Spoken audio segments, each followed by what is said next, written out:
On a un laboratoire lyonnais, alors pour nous c'est très important de pouvoir participer à un événement comme celui-ci. C'est toujours très enrichissant de voir autant de projets et toutes ces initiatives, donc on est très content d'être encore là cette année. Nous donc on est un laboratoire qui développe, fabrique et puis commercialise des traitements, mais aussi des équipements et des services qui peuvent du coup aider à bien suivre les traitements. Ils sont proposés du coup aux patients avec des applications à destination des patients, mais aussi des professionnels de santé.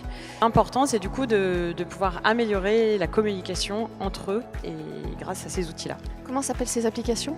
Alors, elles sont toutes sous le nom de Abox et elles sont disponibles sur les stores à tous. Elles se sont bien installées à la fois auprès des patients et puis des professionnels. L'EHPAD, la Maison des Ombrages de la Fondation Partage et Vie. Elle est représentée par Ravia Jourde, la directrice, et Isabelle Petit-Secotti, psychologue.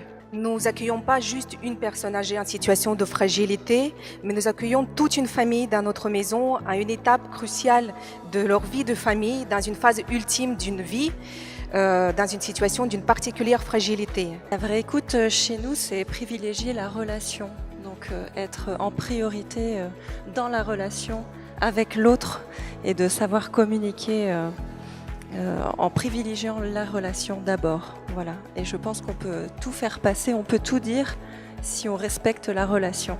Ce sont des échanges d'abord, des échanges riches. Et je pense qu'on a tous à gagner justement dans ces échanges.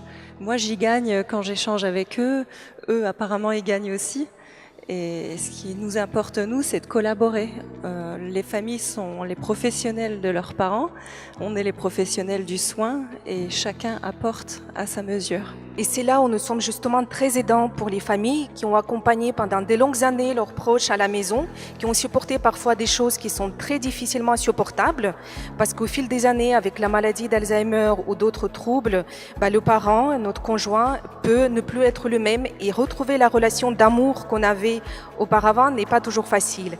Et quand ils viennent chez nous, nous prenons soin de bien leur redonner leur place, juste place d'époux, de la fille, du fils, et on aide les familles de voir au-delà de la maladie et on les aide à faire un pas de côté pour ne plus voir la maladie quand ils regardent leurs parents malades, mais voir la maladie, la mettre de côté et voir derrière la personne. Les soins en gériatrie sont des soins qui sont très consommateurs en temps de tout ce qui est manutention, mais ce qui compte pour les personnes qu'on accueille et pour les familles, c'est la qualité de ce temps qu'on leur consacre, la qualité de la relation qu'on donne à leurs proches, la façon dont on accompagne la personne. Et on n'écoute pas les mots, on n'écoute pas le discours de la personne, mais on écoute la personne qui se cache derrière ce discours, qui parfois peut être trouble, aggravé par la maladie. Il faut tout très fort.